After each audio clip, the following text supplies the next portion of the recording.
Bismillahirrahmanirrahim. Assalamualaikum warahmatullahi wabarakatuh. Perkenalkan, nama saya Ahlan Muslim Borok dengan NIM 2310409045, mahasiswa Institut Agama Islam Tazkiyah ya, dari Prodi Komunikasi Penyiaran Islam. Pada kesempatan kali ini saya membuat video tugas UAS usul fikih ya, yang akan saya bawakan yang berjudul tentang kias ya. Oke, lanjut kepada pembahasannya. Ya, kias, definisi kias. Kias adalah proses analogi yang menghubungkan antara kasus baru yang tidak disebutkan hukumnya secara eksplisit dalam sumber utama dengan kasus lama yang sudah memiliki hukum yang jelas berdasarkan adanya kesamaan sebab yang mendasari hukum tersebut.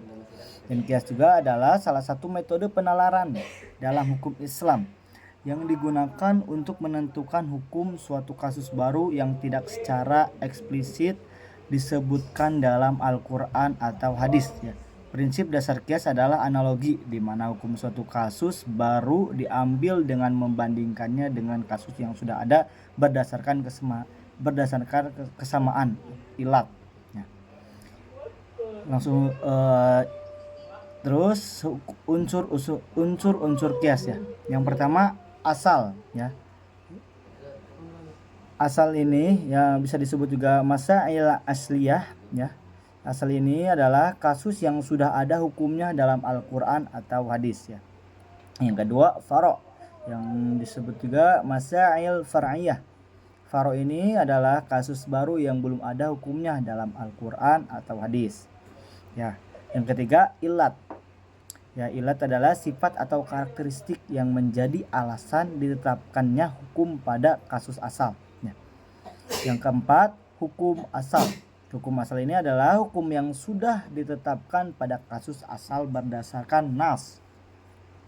Dan yang terakhir adalah hukum faro ya. Hukum faro ini adalah hukum yang ditetapkan pada kasus baru setelah melakukan kias ya. Terus lanjut kepada implementasi dari kias ya. Contoh sederhana dari kias adalah penetapan hukum tentang narkoba nih. Meskipun narkoba tidak disebutkan secara eksplisit dalam Al-Quran atau hadis, ulama menggunakan kias dengan membandingkannya dengan khamar, minuman keras ya, karena keduanya memiliki ilat yang sama, yaitu memabukkan. Oleh karena itu, hukum narkoba dianalogikan dengan hukum khamar yang dilarang ya. Oke, lanjut hukum kias. Hukum kias dalam konteks hukum Islam, kias dianggap sebagai salah satu sumber hukum yang penting dan sah. Para ulama mengklasifikasikan kias sebagai salah satu dari 4 sumber utama hukum Islam ya. Hukum Islam itu maksudnya hukum usul fiqh bersama dengan Al-Quran, hadis, dan ijma ya. Adapun pendapat dari ulama ya, yang ada 2 pendapat ya, yang pertama pendapat mayoritas ulama dan yang kedua pendapat minoritas ulamanya. Nah, yang saya akan menjelaskan yang pertama dulu, pendapat mayoritas ulama.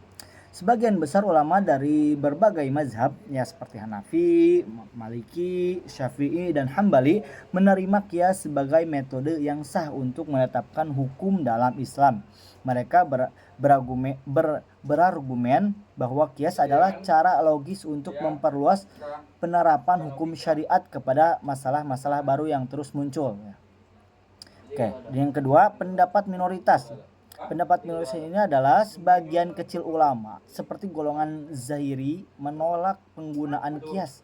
Mereka berpendapat bahwa hukum harus berdasarkan nas yang eksplisit saja dan tidak boleh didasarkan pada analogi ya. Jadi secara umum kias dianggap sebagai alat penting dalam ijtihad ya. Ijtihad itu adalah usaha penalaran hukum untuk menyesuaikan dan menerapkan prinsip-prinsip hukum Islam pada perkembangan dan perubahan kondisi masyarakat sepanjang waktu. Dan kias juga adalah salah satu dari 4 sumber hukum utama dalam Islam selain Al-Quran, hadis, dan ijma.